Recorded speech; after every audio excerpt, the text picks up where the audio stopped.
A lot is already happening in my motherland of Haiti. So, although it has been over a year since the coronavirus pandemic began, Haiti still has yet to receive a single dose of any vaccines for the nation's 11 million people. So far, Haiti is slated to receive only 756,000 doses through a United Nations program.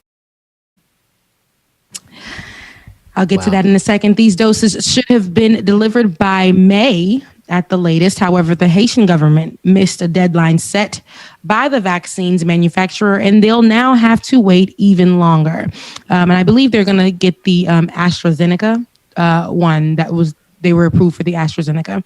Meanwhile, a recent report cited by the U.S. State Department found that Haiti's government had misappropriated, and we get to that as well, had misappropriated more than $1 million worth of coronavirus aid. Haiti has had at least 12,700 cases and 250 deaths, with many experts believing that those figures are not representative of how widespread COVID is in Haiti. Ongoing protests, a spike in kidnappings and mass gang violence, besides just the lack of available vaccines, have left many Haitians wondering how any vaccines will be administered in the coming months, even years. So I just want to start off with the fact that Haiti has still yet to receive any vaccines for the people. So that's crazy. Yeah. So they're only set to receive 756,000, right? And that's through a United Nations program. For 11 million people. For 11 million people. And I just discussed how the U.S. has been putting their hands, feet, whole body into the business of Haiti. And more recently, we were promised by Joe Biden. Haiti was promised by Joe Biden that assistance will come, help would come once he got into the White House, but nothing but more turmoil has come. So they've had to take it to the streets themselves to look for their own freedom. And, Haiti's known for it. It seems like it's just a lot happening here, but I don't like the way they try to frame these conversations. Like here, what I'm reading now is something that's from the AP news. And what's happening is, I love that they're pointing this out, that only 756,000 doses were approved through the United Nations program. And I believe, again, that's the AstraZeneca. I hope I'm saying that correctly, but that vaccine. And but they had to come in and say that Haiti's government had misappropriated more than $1 million worth of the coronavirus aid. So they had to point that out. And I feel like when they point that out, it's kind of like, it's not our fault. It's nothing in the fault of the U.S. It's like, this is why they can't get it. This is why they can't get it, because they have all this going on. But it's just one of those things that they have to make excuses for why Haiti can't get assistance once again. Now, so many things have been happening in Haiti during this time. Yes, it has been the protests and the kidnappings and things like that, which is another issue in itself, which literally I believe is assisting in the spikes of coronavirus, people getting coronavirus. And I definitely understand that people are fighting for their lives right now in many different ways. But there's so much more going on. I feel like there's still people that are getting sent out there for a while from America and stuff like that, where they're finding ways to set up concerts and be okay and go there, get their money and leave. So I believe that in some places, in some ways, to me, it's just an easy way, an easy cop out to say Haiti is in this condition. So this is why we're just sending them 756,000. And this is it. The UN is going to be their only help. And we're giving them help. They doing all this in the country. And so we can't really give them any assistance. And that's how I see it. Yeah. Sorry, go ahead. Go ahead, James. I was going to wonder, I'm wondering, what are the numbers like in the Dominican Republic? I know that they're neighboring areas. So how many vaccine doses have they received, and what kind of aid are they receiving versus what Haiti is? Because, it always looks like Haiti is always getting the short end of the stick for several years. And you never seen from Dominican Republic. And that's that's always been something that I've always noticed. And it really makes no sense. Here's the other thing. Here's the other thing, though. Like, I like the way, and by I mean I'm being sarcastic as hell, that they're blaming the misappropriation of funds as a reason to justify, I guess, them not getting the vaccines yet, or the limited amount of vaccines that they're going to get, because 756,000 for 11 million people, y'all not even really trying. And I'm not talking to Haiti. I'm talking about to the UN. I'm talking about to the global community. And I'm specifically talking about the United States of America, because how is it that the United States is backing this current government that did the misappropriation? Yep. When the current government is the government that the people of Haiti is saying they got to go.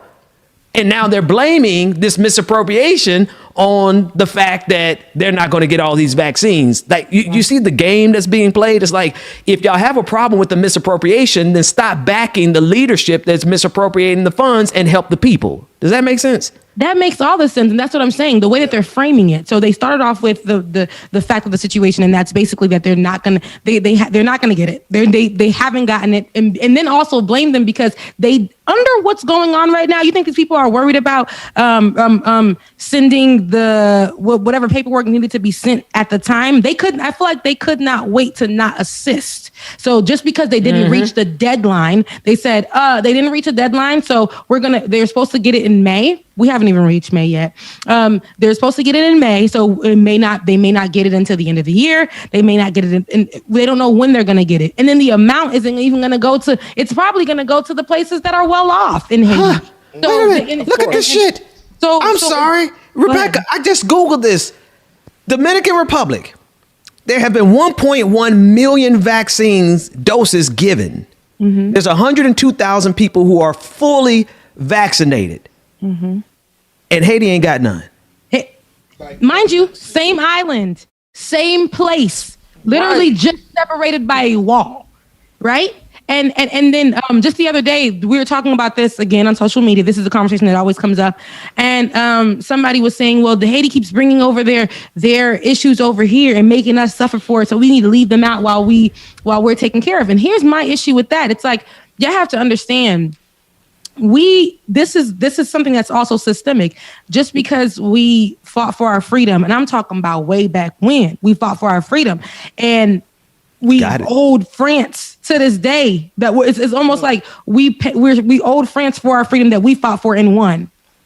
But them over on the other side, because they had some form of acceptance to that, even though we helped them reach their freedom. They had some form of acceptance and to that European ownership. They were like, okay, we're going to take care of this particular side of the island. And on the other one, because you don't want nothing to do, you don't want any help. You guys want to be free from ownership, slavery. You guys want to be free from that.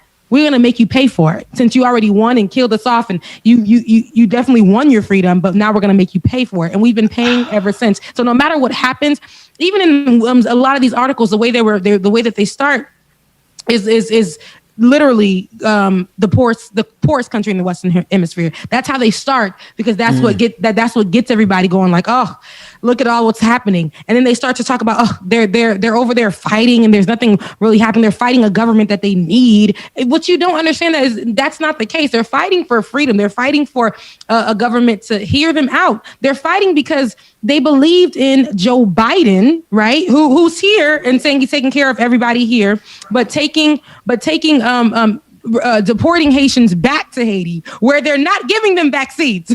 They're not giving them vaccines. Wow. And then in the same breath, saying that he's going to help them and not help them. So they had to hit the streets themselves. So they may be exposed to this stuff. And then now they're being told, because they're fighting for their freedom, they're not going to get any assistance because they're out there fighting for their freedom. Like they shouldn't be out there fighting for their freedom against a corrupt government. And the United States is not assisting them. United States isn't assisting them, although that was Joe Biden's promise before he got into the White House back in November. He said he would assist if he won presidency. He said he would listen to the people, and that is not the case. The United Nations, who really doesn't give a damn about Haiti for real, it's just like, oh, we'll help you because it sounds good, right? It's been years that we've been saying this, and we give you whatever's trickled all the way down, which is like leftovers. We give you that. And we say that we assisted you. So the 756,000 vaccines that are probably never going to reach them, and if they do, they're going to go to the well-off areas, where like resorts areas where the white folks go and just live and things like that. But they're going to say that we tried to help you guys then, and that to us is enough. But that's not enough. And everybody knows that's not enough. We look like, and I need people to understand when the Haitians are out there fighting, and it's also because they aren't educated that they can get assistance in this way either, right? They're out there fighting for something, and then people are saying, well, they don't care about it. They don't want to care about it. No, that's because you guys don't even want to get involved, get representation out there to get the people to understand that they can get COVID vaccines. You think they know it's free over there? You think that they know it's free over there? You think they know it's available to them? It would be. But that's the thing. I just can't. It's colonialism just in another way. It's literally what we've seen through world history, and they have leaders that are installed into power who are clearly not there for the benefit of the people, and they leave that figurehead in power to do the bidding of the global community, of the global superpowers. In this case, the United States of America, right? And you said something, Rebecca, the United Nations, for any of the good that it does, this is the place where in the global South, particularly, this is where it shows that it's nothing more than an extension of American imperialism. And by that, this is what I mean very specifically. The UN is not going to override the United States because, first of all, the UN is run by the United States and the Security Council, but they're not going to override it for the purposes of ensuring that the third world, or rather the global South, is going to get access to the vaccine in a timely fashion and for free. No, they are going to, the United States is hogging, and I don't want to necessarily be careful, but I want to just parse this carefully. All the vaccines are coming to the United States right now. I know we're the beneficiaries of that, but we are literally hoarding and in some cases wasting the vaccines that need to be spread across the globe. And we did a story last week where we were discussing whether or not the patents could be done away with in order for other organizations to create the vaccines. And we are literally in a situation where all these corporations, Pfizer, Moderna, everybody's in love with Pfizer, Moderna, Johnson & Johnson, and AstraZeneca. We're doing skits about them, and they're cute skits, and we're grateful for the vaccines, but they are holding the international community hostage. And we can see this playing itself out right in Haiti, because they're only going to give Haiti 756,000 vaccines for a community or nation of 11 million people. And here in the United States, every single day, there are vaccines that are thrown away. That should just show you the real structure of this global order. And it has always come at the expense of black countries in particular, and brown countries as well. And then Haiti, we're seeing that play itself out. So to me, it's colonization just by another way of doing it. It's colonization, and then for the way that they're representing it in the media here, I have to peel back those layers, because when you read those things, that's what people will understand. Oh, they deserve what's happening to them because they are rioting. There's this happening there. There's this happening there. But there's so much more to it. I need you guys to understand that. So, anyways, It's hashtag free Haiti until we say it backwards. Haiti is free. Yeah. Amen to that. 1.1 million doses just across the other side of the fence on the island. And that they think that's, and again, they think that is normal. They want us to look at that and be like, come on, yeah. There's nothing wrong with that. It's normal. It's definitely, look at Haiti. Look at what they're doing. Look how it is over there. You know who's going to come through? Who? Cuba gonna come through for Haiti. They coming through, but you know that Haiti's connection with Cuba is so real. Like the second most spoken language in Cuba is Creole, Haitian Creole. So our relationship with Cuba is real. You know who also will try to give us assistance? China. So and I'm telling you right now, if you think like the few people who do have a say so in a good heart, the few people in the Haitian government, don't want to connect and figure out a way to connect with those people, you got something else coming. Help they will receive, because Haitians know where good help will come from. They definitely do. So it's gonna come from them scary. It's gonna come from them scary communist nations that everybody wants us to be terrified of. But at the end of the day, when America was pillaging and plundering, and the United Nations and the global community is taking advantage of the global South, we see who comes through for the global South. So Yeah, solidarity.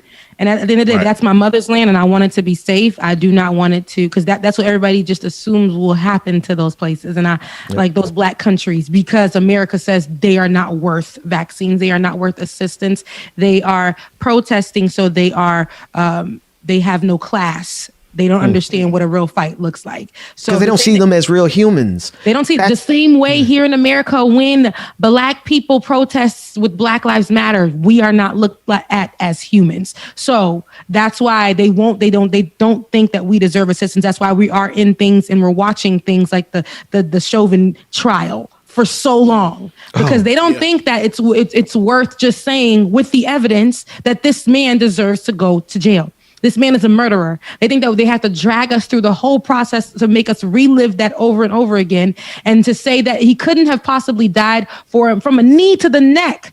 It was from a drug overdose. It had to be because he's black. And because they just don't, they have spent and invested. The global superpowers, particularly the United States of America, right? Western civilization, right? All this stuff that these pasty conservative white folks are out here championing, they have spent centuries and trillions of dollars to make sure that you don't look at black and brown people the same way as you look at white people. This is why what we see in Haiti is happening. This is why you can have an entire school of children murdered in cold blood in an African nation, and it won't even get coverage here in the United States of America. You know why? But it's not because we don't have an international outlook, because let 10, 20 people get killed in France, and it'll be wall-to-wall coverage here in the United States of America. That's because ingrained in this system, it has always been because how else do you justify subjugating an entire race of people through slavery and global colonialism? The only way you could get away with that is by making sure that all the good-meaning liberals and the good-meaning white people and the good-meaning Christians don't see the people who they have enslaved and colonized as human beings. And you think 3, 4, 5, 600 years of that is just going to go away because we abolished slavery, because we got rid of Jim Crow laws? Oh, guess what? They're coming right back here in the state of Georgia. They're able, and the fact that Derek Chauvin could very well get away with murder, though the entire world saw him put his knee on that man's neck. The way they're able to get away with it is because they have invested their entire existence in making sure that you don't look at a black person, let alone definitely not a black nation, and see it as human beings equal to us. And that's what America, that's what the global powers, that's what colonization did. And we are still dealing with it to this day. So, yeah, well, that's that. I mean, I think that at the end of the day, it doesn't matter. And this is what I love about Haiti. And then we'll take it out of here. But Haiti is not going to stop. They've never been one to stop. They've been trying, and it doesn't matter. Like it does not matter what people say or how people view it or how people feel. The people who are there on the ground. It's even some Haitians who remove themselves from Haiti who have now taken on that how we always say that white supremacy mindset. And it's like, oh, they can't help themselves. Sir, you came here on a boat with everybody's uncle and auntie, and you made yourself something. Don't try it. Okay. Got lucky. Don't try. Stole something. You got hustled. Lucky because there's a lot of people who didn't make it on that boat ride with you. Right. So don't play. And so, they seem to forget. And I had this conversation with somebody who's now a restaurant owner here, and I had to get them together. Like, don't forget, bro, your accent is still very heavy. So when you speak with those white folks, they gonna look at you crazy. They gonna still see you as one of them, because no matter what, you are one of them. And when you do go back home, they're still fighting. They're fighting. Do you understand that your family is still there? You're like first generation. They're still fighting.